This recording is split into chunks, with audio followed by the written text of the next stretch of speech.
I just decided right there and then, I'm going to write my David Copperfield. So I ran back to the Oliver Twist bedroom, and I was quite shaken, actually.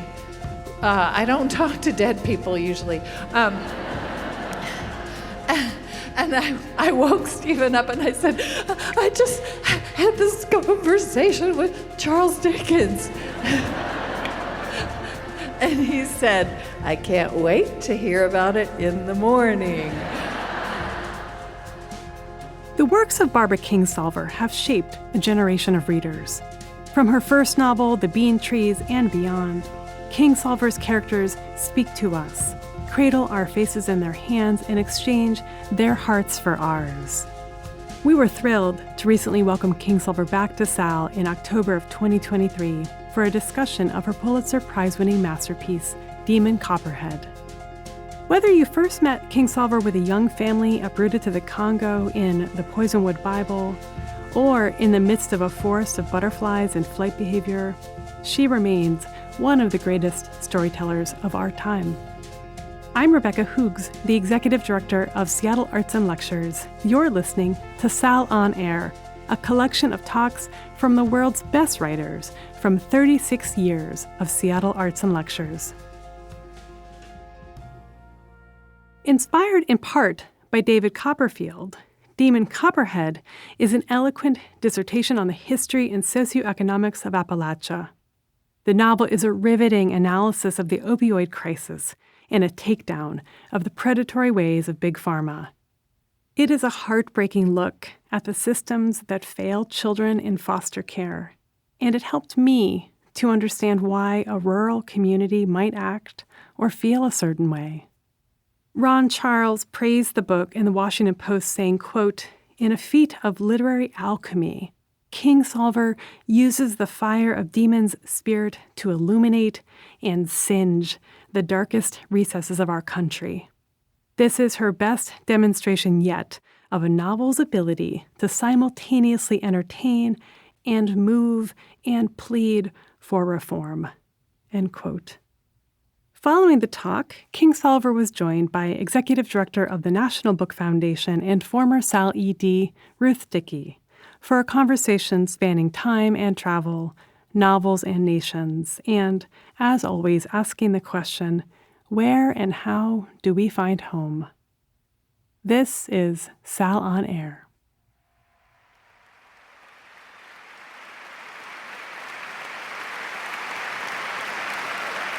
You have filled this place to the rafters.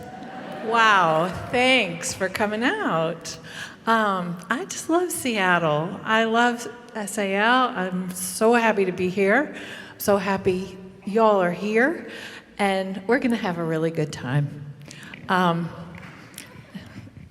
I looked at the schedule, the run of show, it said Barbara will lecture for a certain number of minutes, and you know what? I'm not going to do that.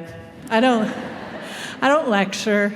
That suggests that I'm smarter than you, and I'm not. I have never learned anything by being the smartest person in the room. So I'm just going to talk a little bit about where this book came from for me and why, and I might do a little bitty reading, just like a minute, to give you a little taste of the, you like that. See, I never feel like I should read to you because you know how to do that yourselves. But I will just a little reading, and then I'm going to sit down and we're going to chat. Ruth and I will talk, and then maybe we'll take, if we have time, I hope we'll have questions from the audience. We'll just talk. So, and this is my water bottle.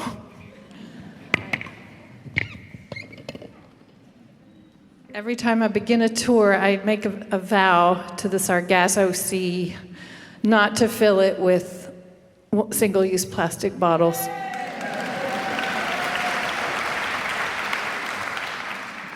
So I carry that little bottle. All right, this book, Demon Copperhead, I wrote for my people. I wrote it because of where I live. I live in Southwest Virginia, which is really just, I think, smack in the middle of Appalachia. Appalachia is a region, you probably know, but maybe a little bit vaguely. It's a region of mountains that runs from kind of the northeast corner of Georgia up through North Carolina, East Tennessee, Southwest Virginia, parts of Eastern Kentucky, most of West Virginia, part of Pennsylvania. It's kind of its own country. I grew up in Kentucky. I lived all over the world, a lot of other places, because I had to get out of there. I had to see the world. And no other place felt like home. And I was so happy to be able to come back, not to the town where I grew up, but to a town, a little town on the other side of the mountains in Virginia, and it's home, because that culture is where I feel I belong. That place, those mountains, those creeks, and trees, and mossy rivers, and there's no place like it. We are more. It's an interesting thing I think about Appalachians is that we relate more to each other than to the rest of our states. So I feel I'm more Appalachian than I am a Virginian, if you see what I mean, because we have more in common with mountain communities have more in common culturally, aesthetically, historically, economically. These things, our history ties us together, and it's a complicated history. And one thing, I can tell you a whole lot of things about being Appalachian, or you can read the book, both. But one really important thing I can tell you about us is that we feel invisible. We don't see ourselves on the pages of books, in movies, on television, in magazines, in the news, with two exceptions. If we see ourselves at all in those, in the national media, it's as a dumb hillbilly joke or a poverty documentary. And that's not what we are. And all of the rest of look, we get dressed up.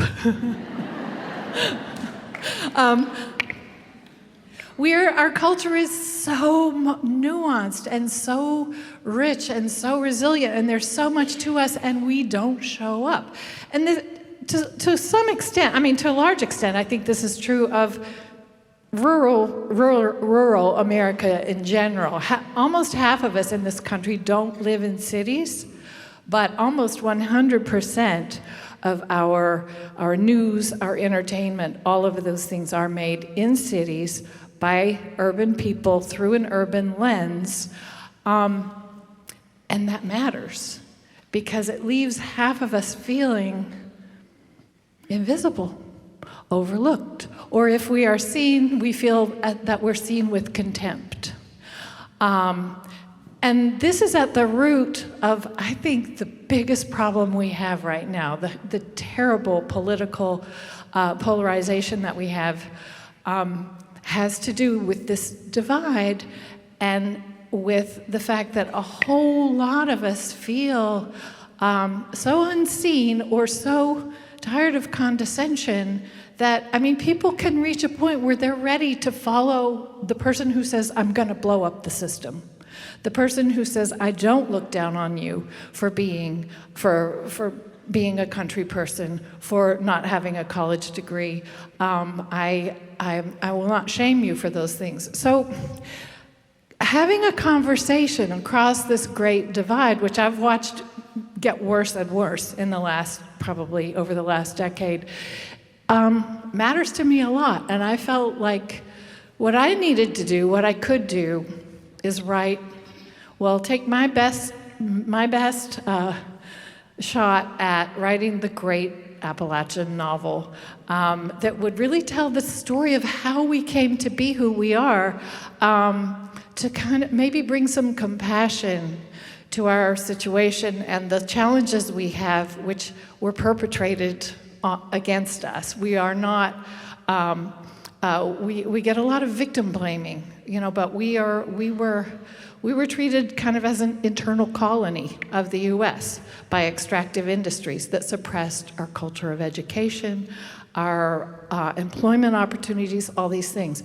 So how do you tell a story like that? Well, it took me a long time, even just to get up the courage to try. And then it took me a long time to find the way into this novel, and there's a little ghost story involved, which you heard a little bit of. But this is my Appalachian novel. My hope is that it's both, as books can be, a window and a mirror. I wrote it for us, for people who live where I live, so that we could see ourselves, and for people outside the region to get a better look, a more honest, a more respectful look, a more nuanced look at who we are. So I will, since you did clap a little bit at the notion of me reading, I will read you a little bit. I don't have a book. I don't travel with that thing. It weighs 5 pounds. But does somebody here have a book? Somebody got one? No? Somebody has. See, I knew it. I will give this back. I figured. I'm going to read you from the very beginning. Chapter 1. It doesn't get any more beginning than that. First, I got myself born. A decent crowd was on hand to watch, and they've always given me that much. The worst of the job was up to me, my mother being, let's just say, out of it. On any other day, they'd have seen her outside on the deck of her trailer home, good neighbors taking notice, pestering the tit of trouble, as they will.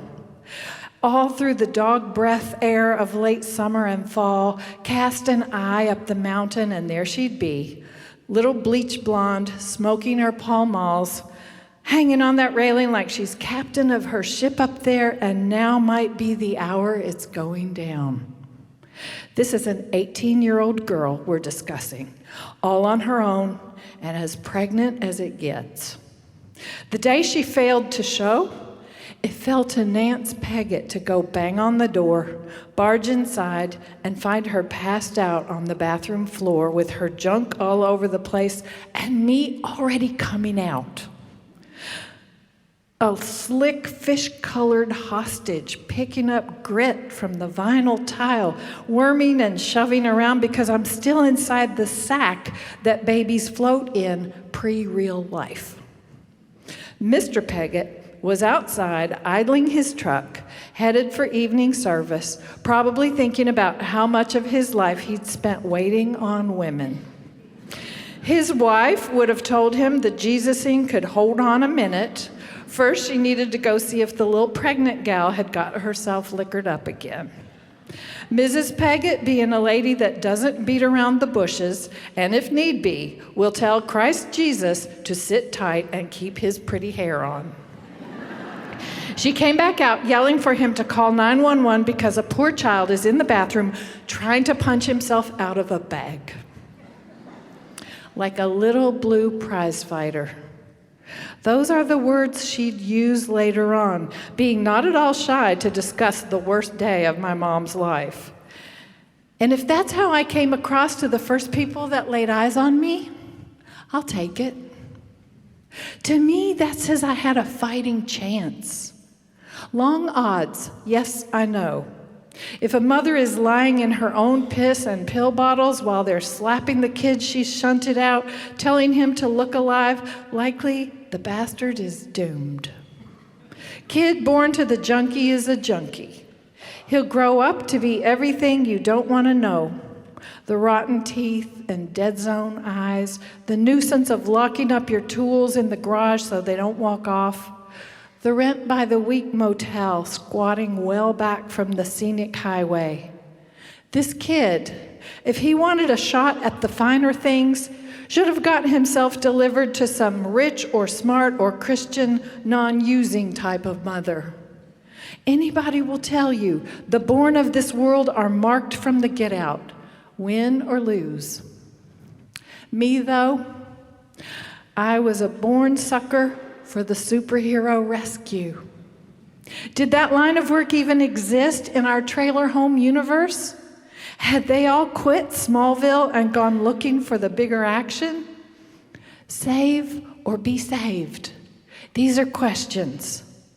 You want to think it's not over till the last page.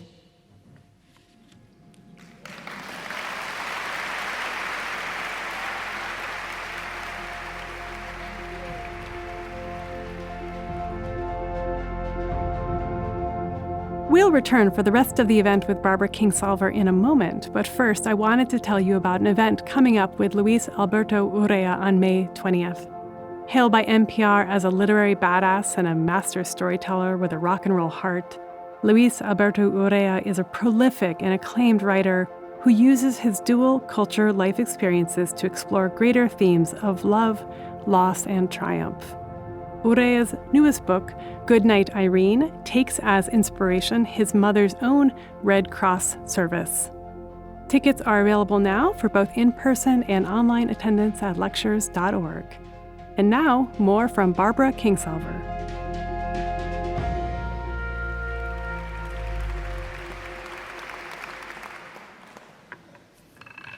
Hi, everybody.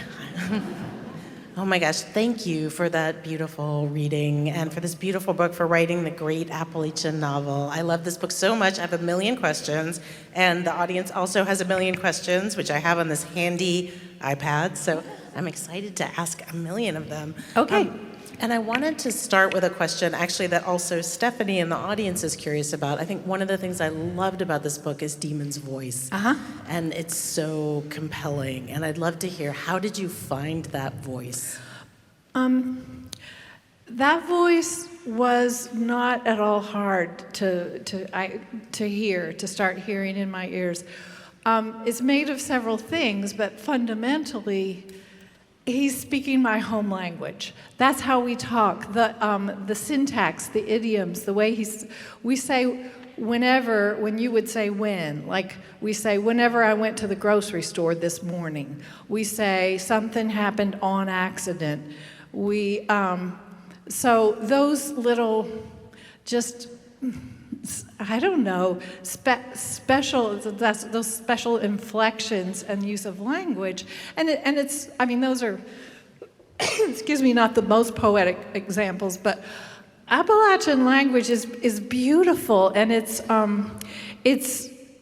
actually closer to Elizabethan English because we just haven't, we've held on to sort of an older kind of language, such as like reckon, we say I reckon. And why is it that when British people say I reckon, that's fancy, and we say I reckon, we're hillbillies? So, no fair. But that's it. I mean, we have a lot of, we say, it confuses people. We say, I wouldn't care to, meaning I don't mind. That doesn't give me a care. So all of this this special language he uses is the language I've spoken, my whole life until I left Kentucky, went to school in Indiana, discovered to my dismay that I was a hillbilly, and that people laughed at the way I talked.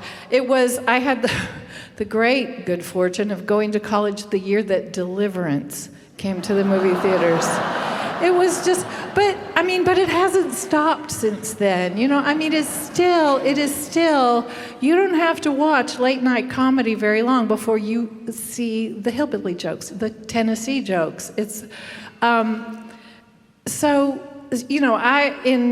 my life, I learned to code switch. I can speak in a way that you would never guess where I am from, sort of buried that language. And so since moving back and really reclaiming and happily owning my identity, it's with great joy that I bring that voice to the page. But also, okay, there are differences between the way I talk and the way Demon talks. Number one, he drops an F-bomb in every other sentence.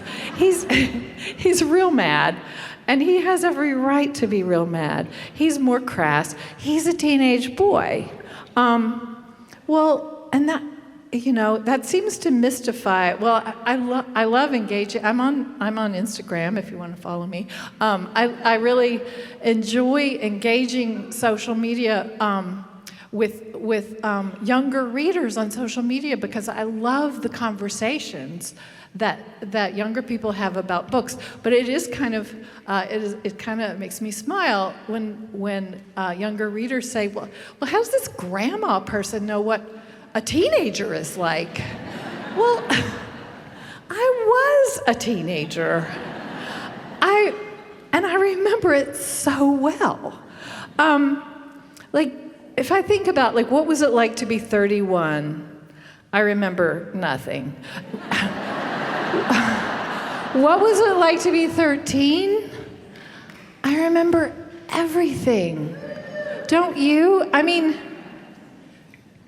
those years between, for girls, maybe between 11 and 17 are so intense. And for boys, too. I mean, there are really not as many differences as people think.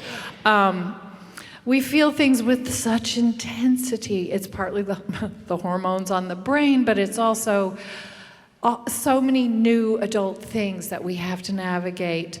And I just, the intensity of that feeling that everybody is looking at me with disdain, or that nobody is looking at me and ever will, or that feeling of not belonging anywhere, all of those things. I mean, I was a bullied kid. I got bullied for not having the right clothes and stuff. So, I mean, I remember so well what that was like. It was not hard. It is, but I also understand that, when I was young, I remember looking at old people.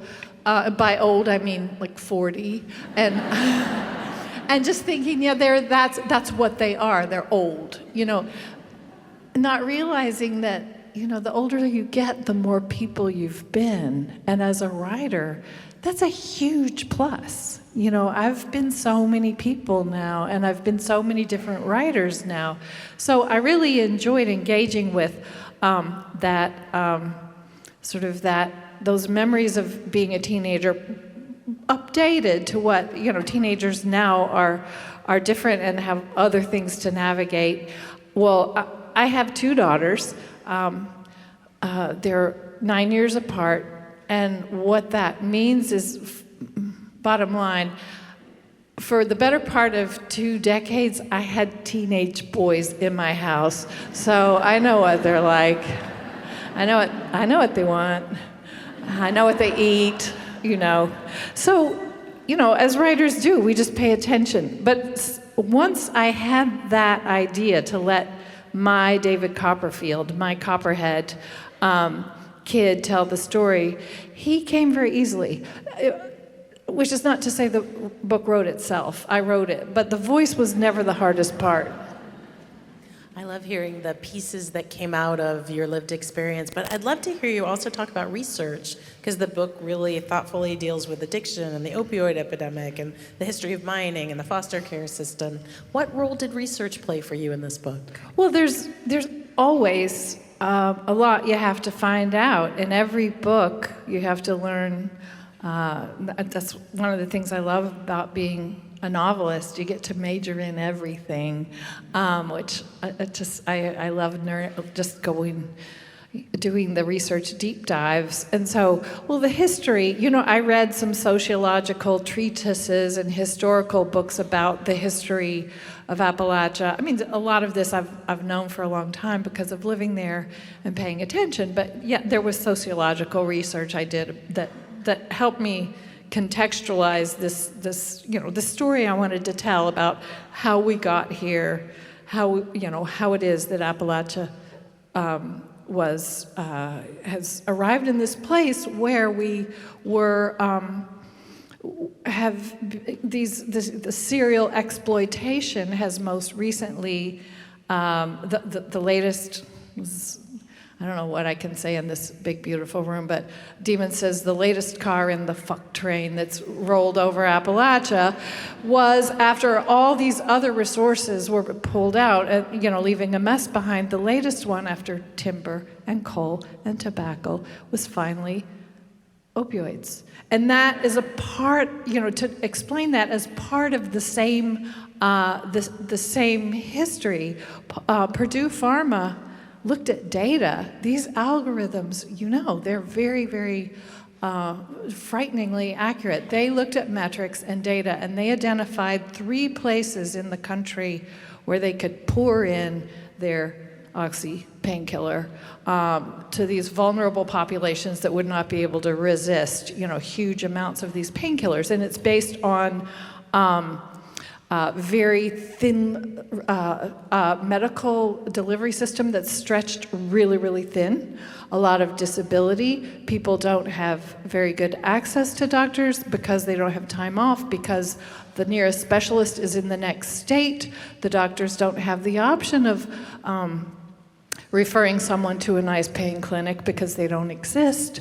Because of all of these things, oxy was injected into our system and to devastating effects. And that's really kind of was my point of origin for writing this, because while the big story of Sackler family and the DEA and the lawyers and the lawsuits and the settlements, that story has been told.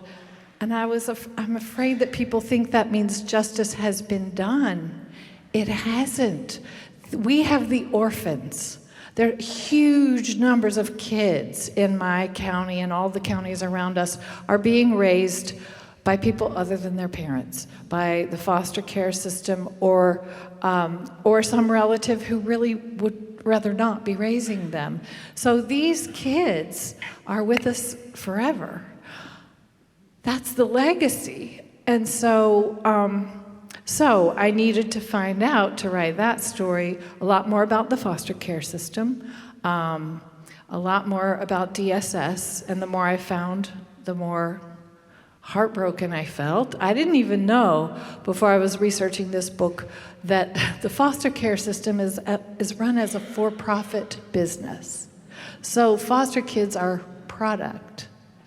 Like, how much sense does that make? And there are just not nearly enough resources for this kind of ballooning need. My older daughter, Camille, is a mental health counselor, a therapist who works with teenagers, and it's really because of her. I mean, she counsels the demons day after day in their life and death situations, and it was really because of her and her work that I began to understand the gravity, the size of this problem. So while I'm not saying that she, violated confidentiality, she didn't tell me about specific cases, but she, because of her work, I know a lot about what's going on, and she was able to help direct me to the right people to talk with in the different systems. But I also needed to know, because this is the Demon's whole journey takes you into it's an addiction story, into deep into the pain of the awful existence of this disease of opioid use disorder. So I made friends with Dr. Art Van Zee, who has become well known because he was one of the first practitioners in our region to sound the alarm, to say they are lying to us. They say this is not addicting, this is desperately addicting, and it took way too long for people to hear that, for anything to be done. But anyhow, I told him I was writing this book, and he kindly sent an email.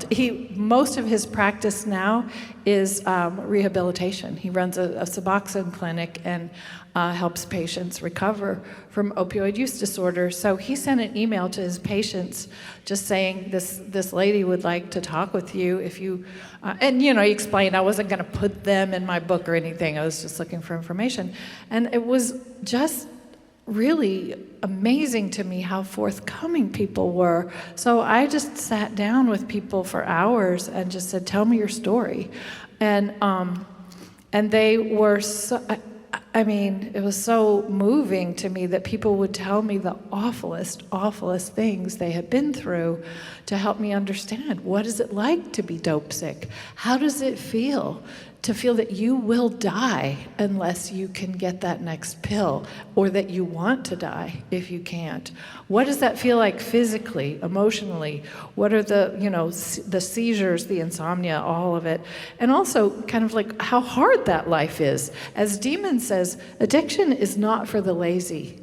It's hard. It's a hard life to wake up every day and find your means and find your connect and just get that next pill or that next fix that will get you through another day. It's so hard. It's such a terrible trap.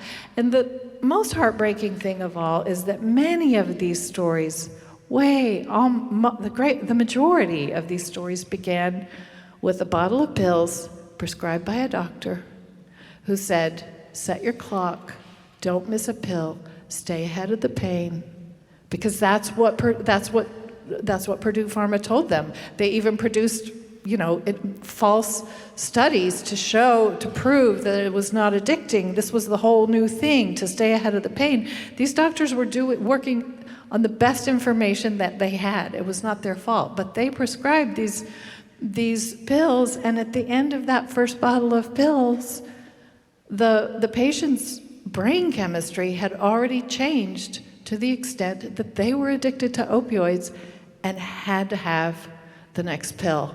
And many people didn't even know they were dope sick. They just went back to the doctor and said, I need some more. I feel really horrible until I get my pill. So they just thought they were still very, very sick. So it was just such a trammeling of innocence, and such a barbaric manipulation of this medical care system in our region that is already so thin, so difficult for the practitioners and the patients. So yeah, a lot of research, a lot of just time talking and listening, mostly listening, went into it. But I came through it with a level of compassion for people with this disease that I hoped I could get on the page and get to you. Yeah, I think you do such a beautiful job of capturing addiction with so much compassion and tenderness. I'd love to hear about the structure, and you and Rebecca both mentioned the use of Charles Dickens. How did that come to you, and why did you decide that would be kind of the skeleton for this book? So should I tell my ghost story? Please tell the ghost story. I feel like I've told it a lot of times, and I don't want to be like Uncle Thurston, who has that one story, that he tells. Okay, well, all right. I've probably convinced you by now that it was really important. I had this great notion I would tell the story of my people, and that it felt like an enormous task, and I was afraid of it. And I knew that I wanted to come into it through in modern times, through the story of what OxyContin frankly did to us. And I was scared. I think a lot of it was this internalized shame. I was convinced nobody wants to hear this. Nobody wants to read about us. And people already have a lot of preconceived notions about Appalachian people, about addicts, so-called addicts, that it's a failure of, it's like a moral failing, a failure of virtue. I just thought, how can I get through those closed doors? And I was thinking, I spent about 2 years really trying to figure out how to get into this novel. It was like I was walking around and around the house trying to find the door. There was no door. And so very end of 2018, I was finished. I had been on a long, long book tour for Unsheltered. And of course, on book tour, everybody says, "What are you writing next?" And I was like, "Oh, nothing." I was just desperate to get into this book, and I was very tired because book tour wears you out. No offense. And after the U.S. tour, I did a U.K. tour, and I was at the end of that, and I had a weekend just to chill before flying home. And just online, I found this place called Bleak House that was it was just like a country inn. You could just book yourself in there for a weekend. It was the Bleak House, like Charles Dickens's house, where he wrote David Copperfield. So I thought, well, that could be fun. I didn't think it would be all that Dickens-y, but, why not? And my husband, Stephen, flew over to spend the weekend, and so we took the train out to Broadstairs. It was a dark and stormy night. It just got more Dickens-y with every hour as we, came into Broadstairs, walked through the sleet and the rain, and reached this mansion, this creaky old mansion leaning out over the cliff, over the sea, and knocked on the door, and the door. And I swear to you, there's Bob Cratchit. It's just like, it was so atmospheric. And this little woman comes limping down the hall saying, "May I take your bags?" And I said, "No, little Dorrit, I can do it myself." And we were the only people there. So they said, the only guests. And they said, "Just make yourself at home." And so we went up and we just, made ourselves at home, slept in the Oliver Twist bedroom. And I wanted to prowl around, of course, so I prowled around, and I found at the end of the hall upstairs this room that was Dickens's study. It had a bow window, is that what you call that, out over the bay, and there was his desk, the desk where he wrote David Copperfield. And there was all this Dickens, all of his stuff. There were manuscripts and folios, like first edition folios of David Copperfield, which was published in serial form. You might know that's how they did it back then. He was there, and I put my head down on that desk, and I just felt this vibe. I just felt the anger of this man. I was thinking about him sitting there writing David Copperfield, which was his favorite of his books. It's not everybody's favorite Dickens, but it was his because that was his story. He lived that life. His father went to debtor's prison. He was a child laborer. He lived that. He came up through institutional poverty in the Victorian era, and I'm sure the gentle Victorians didn't want to hear about it either. And he was in that room saying, "You think you can't write about orphans and poverty? You got to do this." But I just felt this mandate from him, and what I heard him say was, you let the child tell the story. That was the real gift he gave me, was point of view. And as you heard in the introduction, I said, "Okay, I'll let your child tell the story." I just decided right there and then, I'm going to write my David Copperfield. So I ran back to the Oliver Twist bedroom, and I was quite shaken, actually. I don't talk to dead people usually. And I woke Stephen up and I said, "I just had this conversation with Charles Dickens." And he said, "I can't wait to hear about it in the morning." So, when you're married to a novelist, you get used to things. So So I got my notebook and my pen, and I went back to that room, and I stayed up all night, and I started this novel on that desk. And I just ran with it. I saw this kid, I didn't know his first name yet, but who was Copperhead. I said, Mike, I'm going to write this novel called Copperhead. And I just started writing, just as it came to me. I still have those notes, all of these things about my kid, Copperhead, and what he, what was going to drive him. And I thought at the time, maybe I can really track the plot of David Copperfield, but I wasn't sure, because I hadn't read it for a dozen years or more. It wasn't real clear in my memory. I remembered, kind of the main trajectory, but on the way home, I just downloaded it and in the airport and read the whole book on the way back and thought, this is really gonna work. So it's not inspired. It's not a loosely inspired. I laid this novel right over the top of David Copperfield. I do a lot of outlining and sort of plotting before I start writing, like sentences and scenes. So I used a spreadsheet in this case. I opened an Excel file, and there's 66 chapters in David Copperfield. So I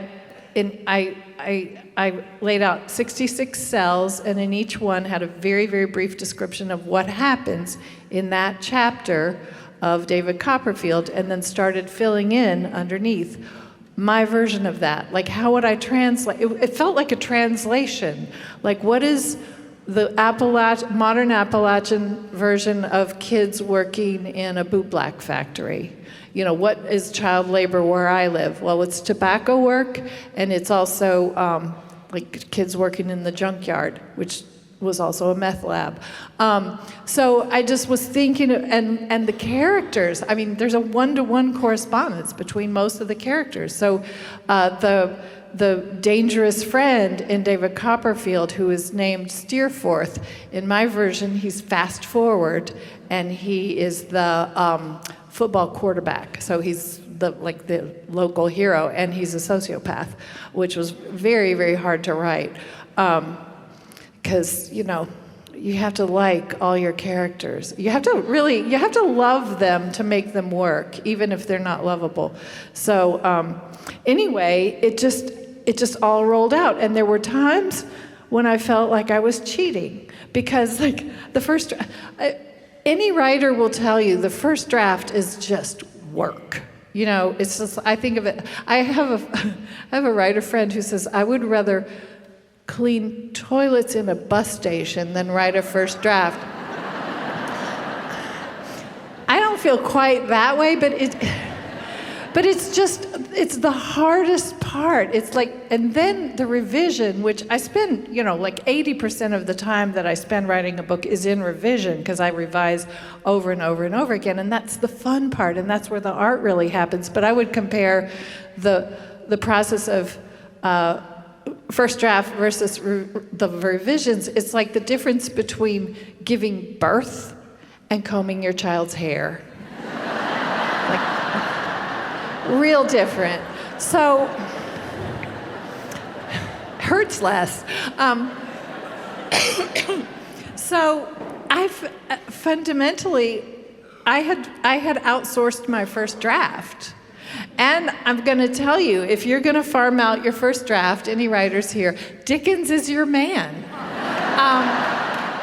It was so it was like a master class to work just study these chapters and this plot so carefully to really get inside of what he's doing, why he was so successful, why he could do this, tell these very difficult stories about institutional poverty and orphans and pickpockets and all that stuff in his genteel, and all these people read it. It's because the man knows how to structure a crackerjack plot, these really interesting characters, and other things I'd never really noticed before as a reader, like Dickens is very good with what I call cadence of coincidence. So like there'll be a subplot or a character you get really interested in, and then they fade from sight for several chapters, and you think they're gone, and then you start to miss them, and then there comes Tommy again, and you're like glad to see him. So these different techniques that he used, I just thank you, Charles. I just took it, and there were other times where I was tearing my hair out because it was really hard. Translation is a hard thing to do, and to make it relevant. And of course there are differences.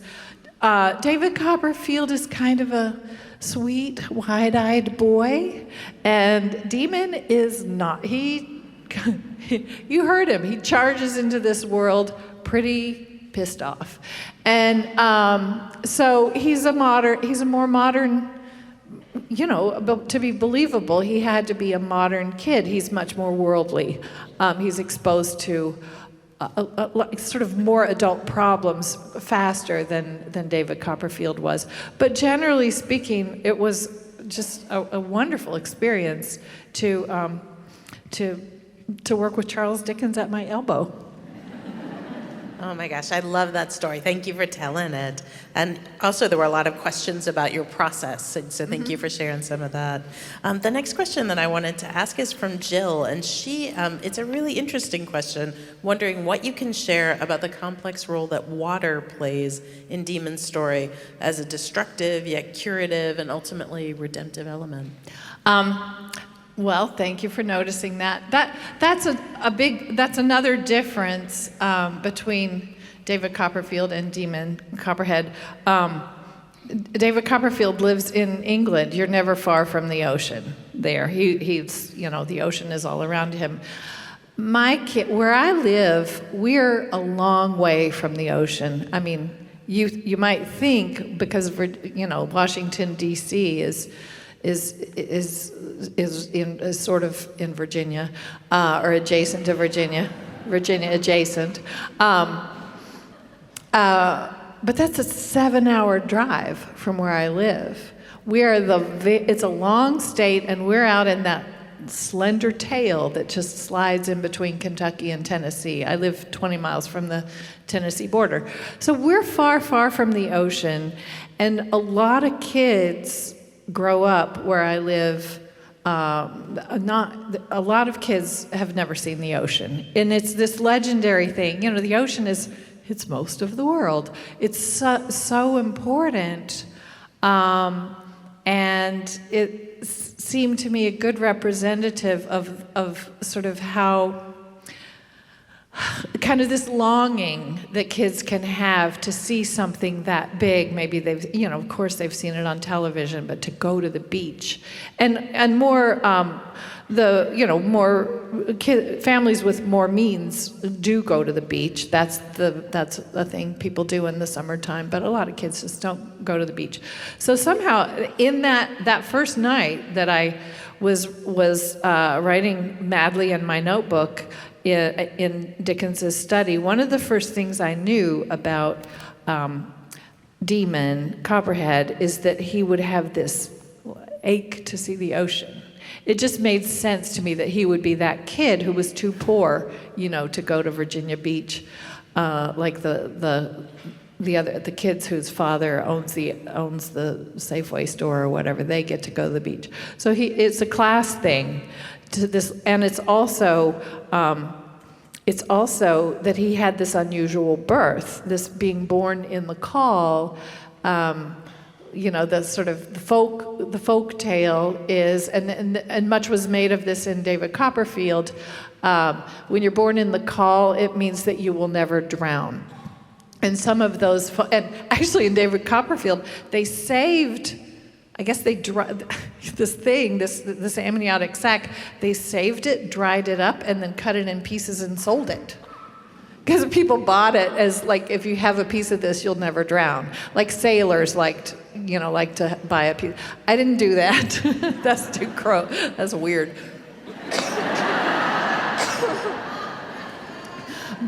But we still have a lot of the same folklore, that kind of Elizabethan lore. And I've heard people say, I've heard my mama talk about being born in the call, and that means you'll never drown. It's like this promise from God that you'll never drown. So in his terrible birth, he's born not just to a single mom who lives in a trailer home. He's born in the trailer home. Later on, he says, some people might think this makes me the Eagle Scout of trailer trash. He's born, even though, I hate that term, but that's, he's born with everything stacked against him, but he has this one thing, the neighbor lady, Mrs. Peggott, who ends up being really, really important in his life. She says, well, you have that. And so he hangs on to that. And so he thinks, pretty early on, he's got to see the ocean. And he says that's the one big thing in this world that's not going to swallow me whole. So your characters in a novel have to have a great wish, that pulls them. And for me, this worked out nicely for the plot because it plays into the ending. Because the ending, you might notice if you read my books that very often the ending that contains the beginning, that sometimes they're like mirrors or echoes of even the same language on the last page will appear in the first page, in the first paragraph. And so like being born with this wish to see the ocean sort of opens the story that gave me a great ending. And well, I think it was a great ending. Sorry if you don't. We think so too. We think so too, right? But this is just talking about a little bit about process, which tells you how important revision is, because it's after I've written the ending, then I go back and rewrite the beginning, and it's a wonderful thing. You can go all the way through and sort of tilt the mirrors, angle your language so that the ideal ending is so thoroughly prepared. You've seeded little bits of it all the way through the book, so that when you get to the ending, you read it and you say, I knew that was going to happen, even though you really didn't. You didn't see it coming, but then when you get to it, you have that feeling like, yes, that's a good ending, and that's how you make it. You pull it back and you put little pieces of it all the way through so that you're subliminally expecting it. So water and the ocean was a big part of that. Speaking of revision, I'm so curious about creative fuel, and I'd love to know what were some of your favorite snacks or music or show? Like, what fueled you as you were working on this book? Love and anger. Love and anger. Every writer is different, and when I talk to my writer friends about their processes and their, what they do, I think, I could never do that. Many writers I know listen to music while they're writing. I cannot. I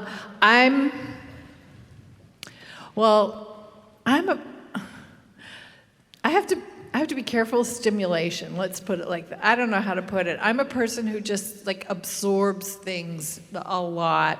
I'm an extreme introvert.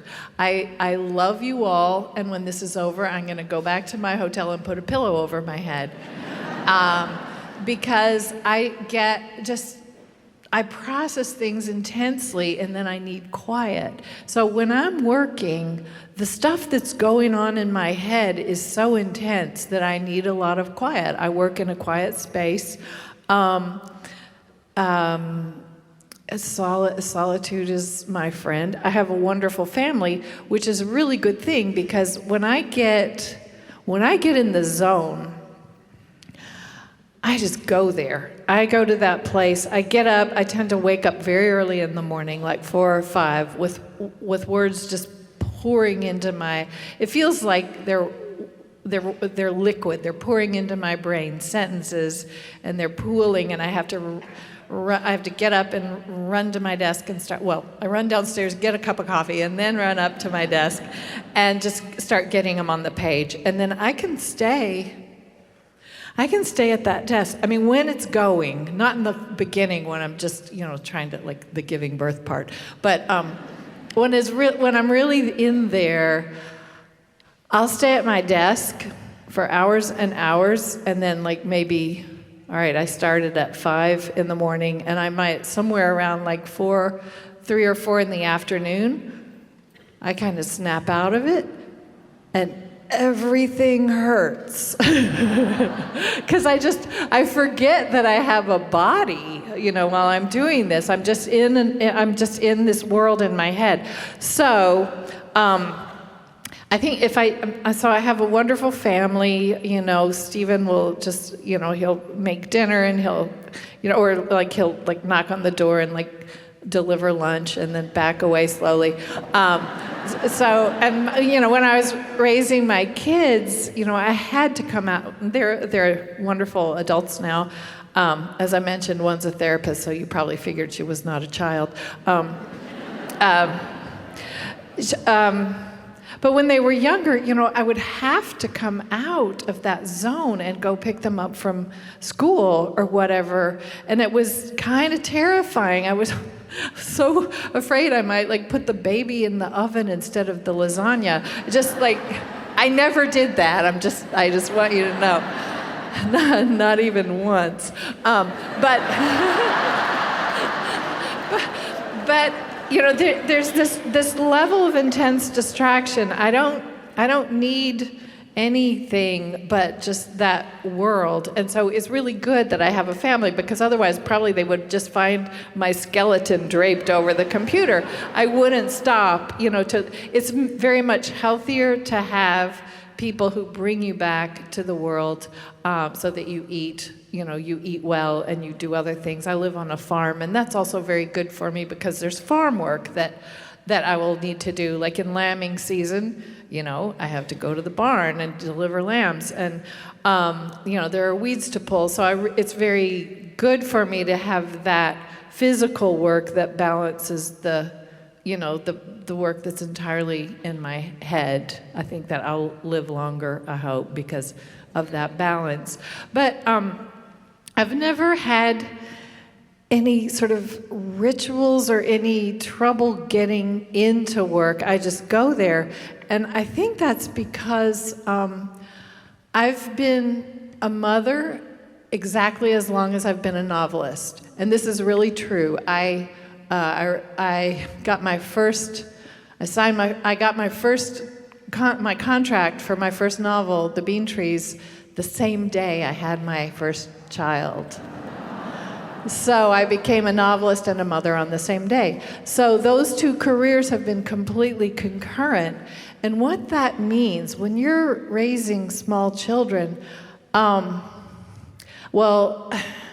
your writing time is so precious. I was so just jealously guarded my writing time, because I could, like any other, I had this fantasy of, like, the baby will just sleep in a basket while I'm writing. Wrong. Yeah, I can write at a Def Leppard concert. That is about the same fantasy. So like whether you're a bank teller or whatever your job is, a working parent knows that you work when your children are in someone else's care. So I always said my muse is the school bus. And so because of that, in my early years, I always felt like I was like a racehorse at the gate, just like, not to say, yes, I love you, children, bye. I was very, very happy to be with my children, and also very happy to go to my desk and use my time. And that hasn't changed. I just really love having my writing time. I just have more of it now. Since you mentioned the bean trees, I have to ask this question, which is by Angie McGuire in the audience, who says, I started teaching the bean trees to high school juniors in 1996, and she would like to know, of all your books, which one do you feel should be taught at the high school or the college level, and why? Oh, that's a good question. And who asked that question? It was Angie McGuire. Angie, wherever you are, thank you for being a high school English teacher.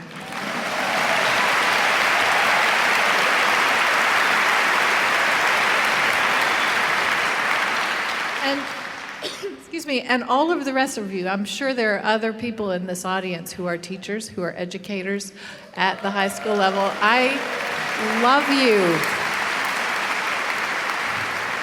you. You are angels. You are doing mission work. I appreciate it. You are bringing, sort of rescuing new generations of readers and bringing them into the world of adult reading, of adult literature.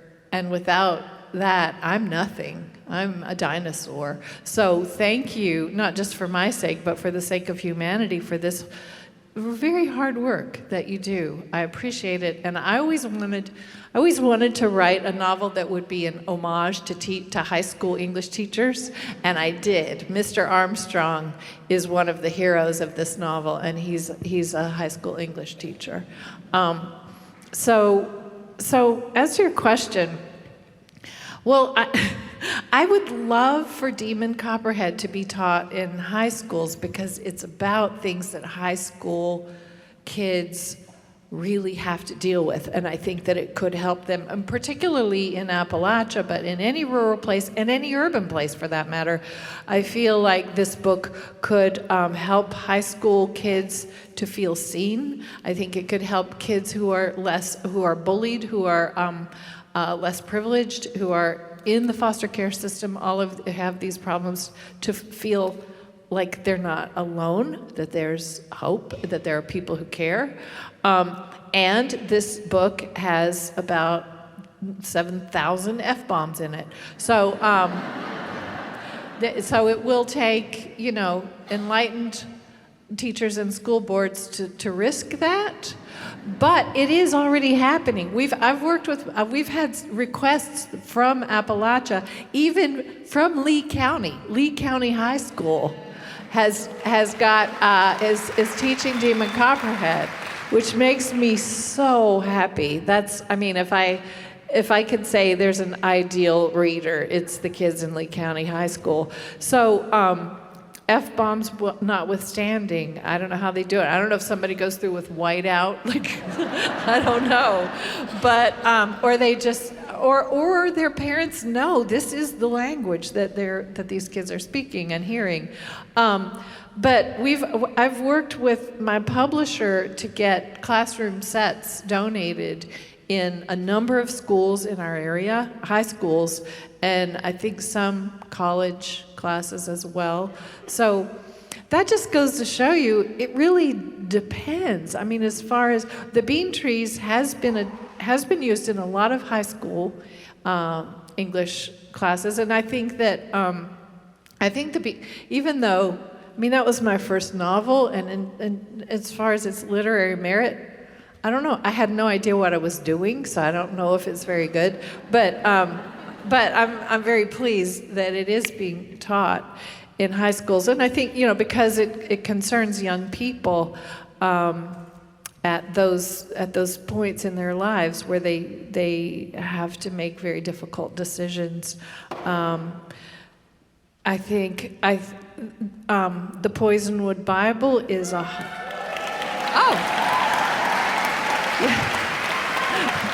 You scared me. I thought somebody was screaming. Well, you kind of were. The Poisonwood Bible is more difficult for a lot of reasons. It's a more challenging read. It's literary construction. It's allegorical. It requires sort of a more sophisticated understanding of. Thank you. And also, it's a big novel about really big things about about colonialism and cultural arrogance, and things that are probably more adult material, some more maturity. I mean, but every kid. I mean, there are probably, well, I'm sure that there are Congolese immigrant kids who are 11 who would read that book and understand it very well. So it depends on the kids. I asked my daughters not to read. I mean, I sort of set age limits on my books for my kids, and they violated all of them behind my back. But I asked my kids not to read the Poisonwood Bible until they were, I think I said 12 or 13. They were very early readers. I mean, my Lily had read she devoured the Harry Potters when she was, like 7. But that was because because there's a child who dies and I'm their mother. I mean, there are personal reasons why I thought that this might be hard for my daughters to read. But of course, they read them anyway and didn't tell me. That's what Lily came to me and said, well, I read the Poisonwood Bible after she'd finished it. And I said, well, what, you didn't tell me? She said, well, I was going to wait and see if I liked it. So if she didn't like it, she was going to not tell me that she read it. But anyway, I'm not really answering you very well. I think they're the big, not like, some of my novels are very large in scope. I think that Demon Copperhead is one. I think that Unsheltered is one, because it's about history and paradigm shift and capitalism. These are sort of more adult issues. Prodigal Summer is kind of smaller because it takes place in a single place in the space of 3 months, but it has a huge amount of sex in it, because that's my biology novel, and biology is sex. Flight Behavior is also it's a smaller novel in that it takes place in one place over the course of 3 months, but it's about what is it about? Well, it's about climate change for one thing, and it's also about sort of about cultural divides and how it's hard to talk about across cultural divides, which is an adult subject. So I can't tell you. I think it really depends on a teacher who really feels a strong connection with a book and feels like this, I know my students, and I think this, I know how to teach this book. I have a feeling, that my students will respond to this. I say go for it. If you can get it, if you can get the language and the sex past your school boards, Godspeed. That's great. And if you're in Florida or Texas, God help you. Yeah. Hallelujah. Yeah. But you know what? But we're gonna get past that. We're gonna get over that. I promise. Yeah. Yes, absolutely we are. I want to combine a question that comes from Allison in the audience with a question that I had. And Allison says, your novel explores the enduring alienation between America's urban and rural societies. And she's wondering, how can we heal this rift? And I'm wondering, how have audiences responded to you, and has it been different around the country? I'm so glad you asked that question, because it's so important to me.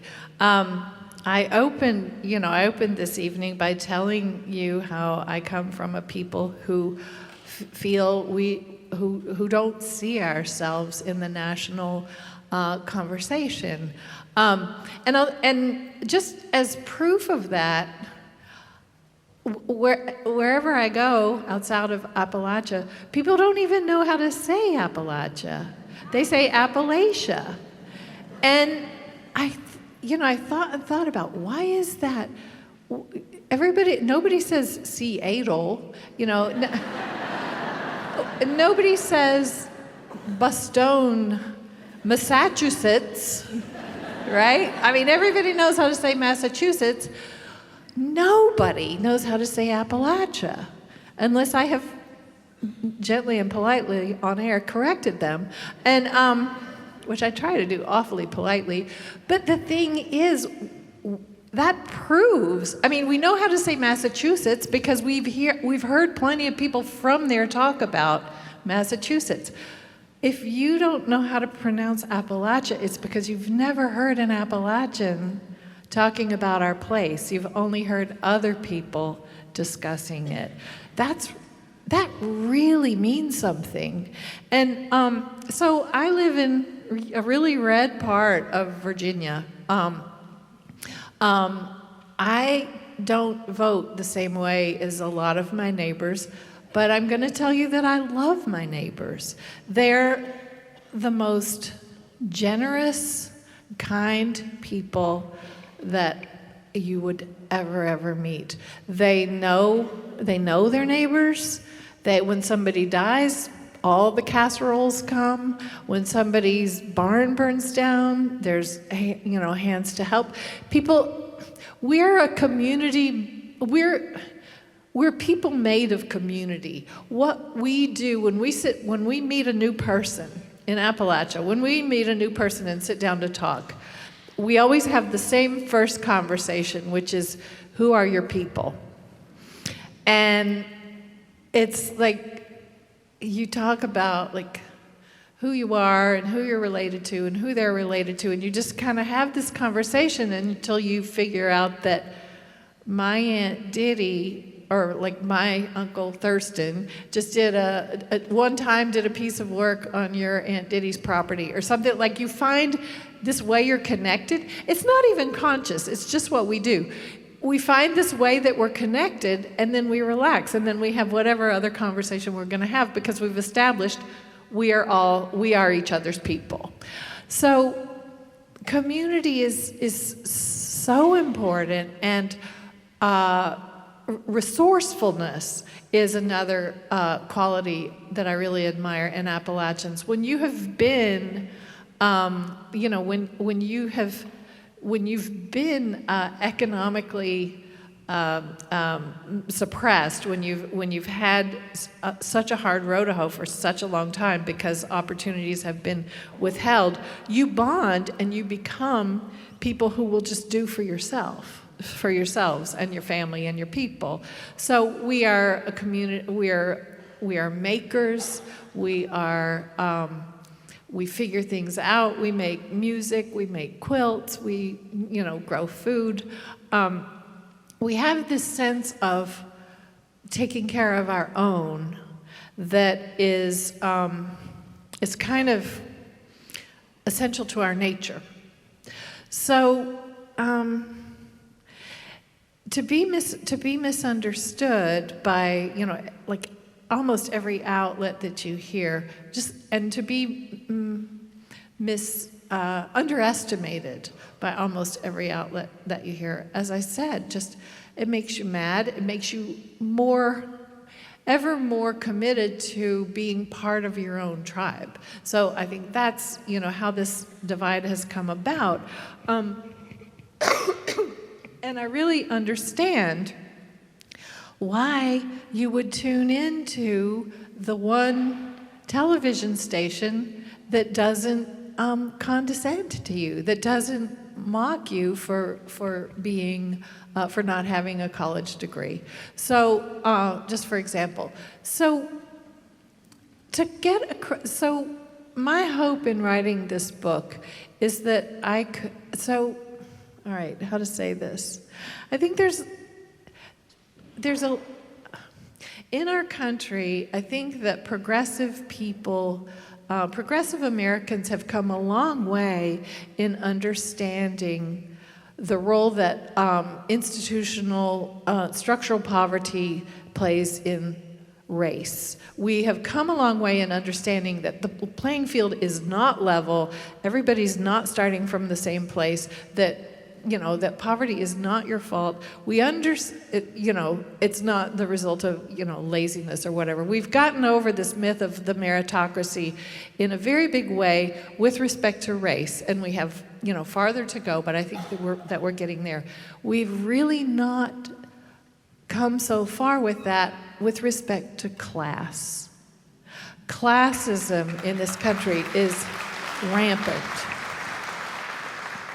So if I can send this book out into the world and ask people to maybe evaluate or consider their intrinsic biases, their sort of the way the way that they have been taught to or habitually think about rural people as maybe living this kind of provisional existence, living in the middle of nowhere, living in sort of a place where, if they really had their act together, they'd be like us and live in the cities. Just to think about where that's coming from, and think about how that feels from the other direction. We can only heal the terrible wounds that have torn this country apart if we can learn to speak across these divides with respect and to listen across these divides with respect. So so if I can help somehow bridge those divides, I feel like I hope I've earned my shelf space on the planet. That's what I want to do.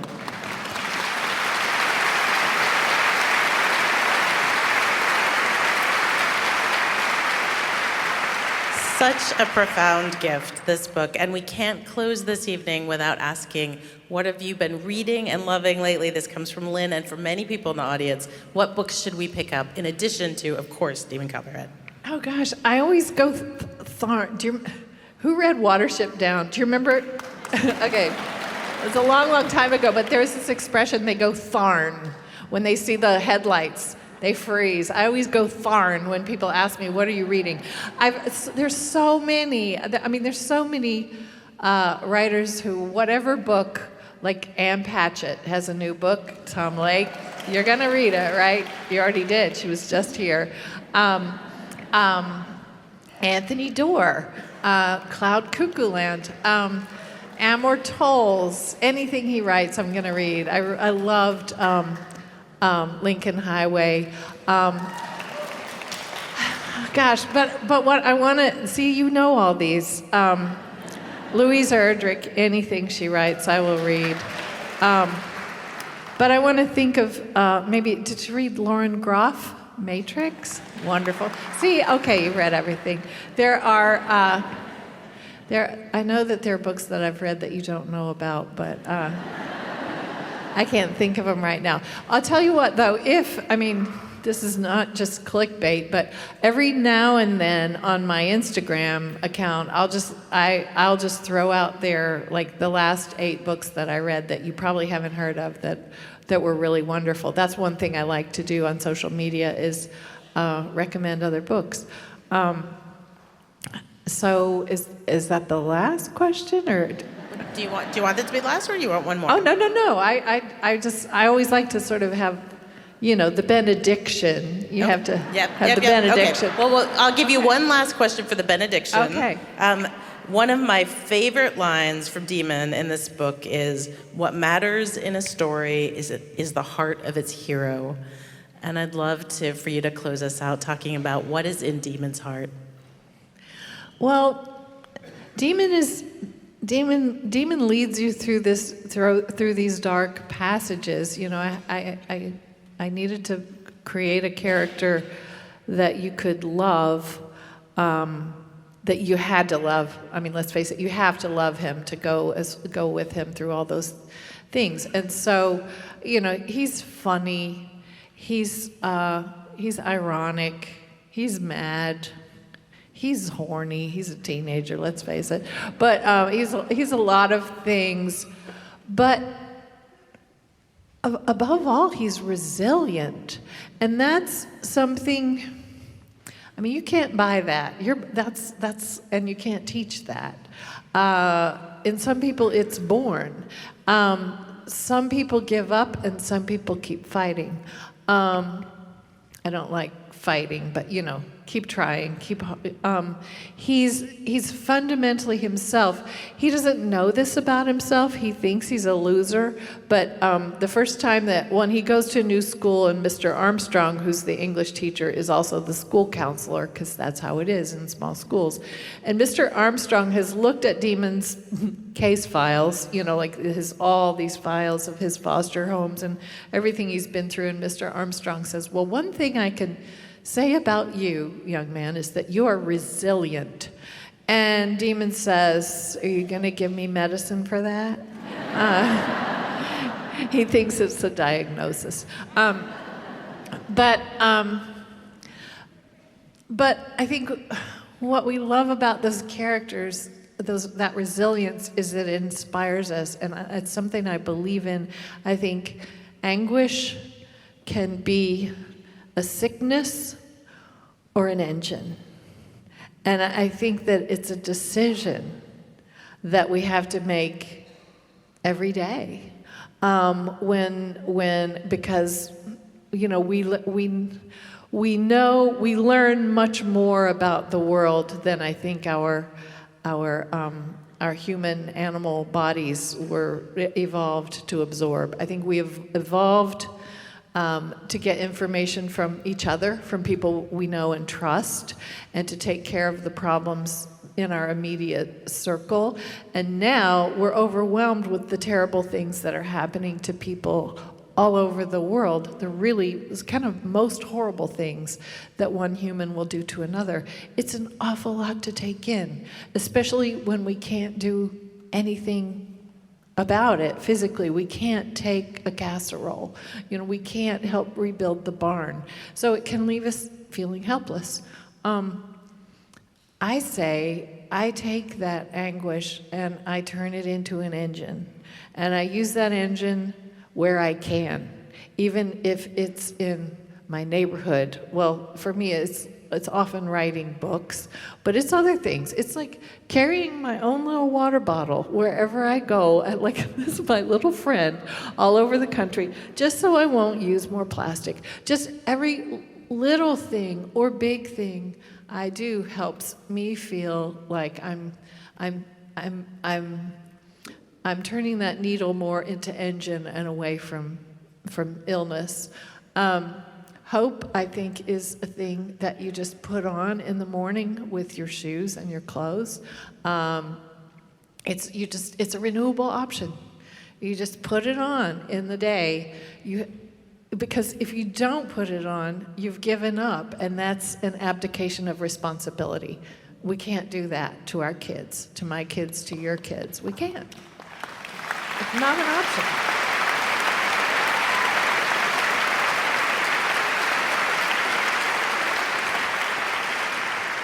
Some days you get to do a big thing. Most days you just do a small thing.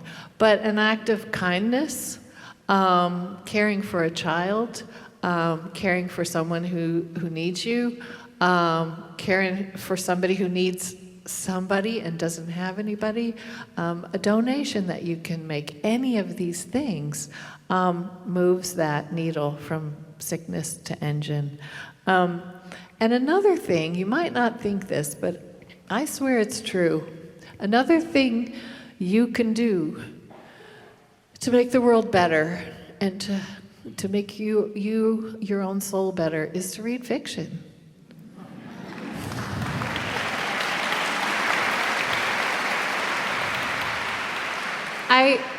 There is a lot of stuff we have to know, in the modern world. There's a lot of information we're taking in all the time. Please don't let yourself believe that fiction is fake, that fiction is false and therefore less important as a priority for your reading time or whatever for your time. Fiction unlike all the newspapers, unlike all of every other art form, honestly, fiction, the superpower of fiction is that it takes you out of your life and puts you inside the brain of another human being. That's amazing. And the fact that we figured out how to do that, like a million years ago, and that we're still doing it, means that we need it. When you read a book, you're not you for the duration. You're Demon, or you're whoever is telling you that story. They're not telling you. You're in there. You're seeing the world through their eyes. You're feeling their fear. Their kids are your kids. Their problems are your problems. You've had this kind of magical experience of being another person. And often, hopefully, that person is somebody really different from you. That person is the other. That person lives, is different from you by gender, by class, by race, by background, by history, by time, era. In some way, that person, you've become a different person. That's amazing. And then you come back to yourself and you still have that person in you. So you're nurturing your capacity for empathy and compassion for the other. And that, my friends, is what's going to save us. So thank you.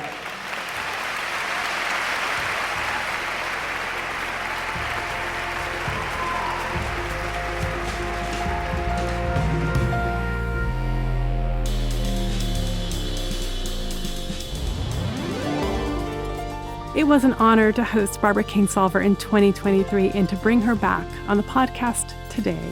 If you enjoyed listening, we welcome you to join us in person or online for our 36th season, featuring writers like Joy Harjo, Luis Alberto Urrea, Gabriel Zevin, and Nana Kwame Ajay Brenya. Tickets are available at lectures.org. Thank you to the Seattle Arts and Lectures staff, board, and community, and thanks to all of you for listening. This show would not be possible without you. Our show is produced by Jack Straw Cultural Center with theme music by Daniel Spills. To hear more, subscribe from wherever you get your podcasts. And while you're there, rate and review us 5 stars so that more people can enjoy Sal on Air.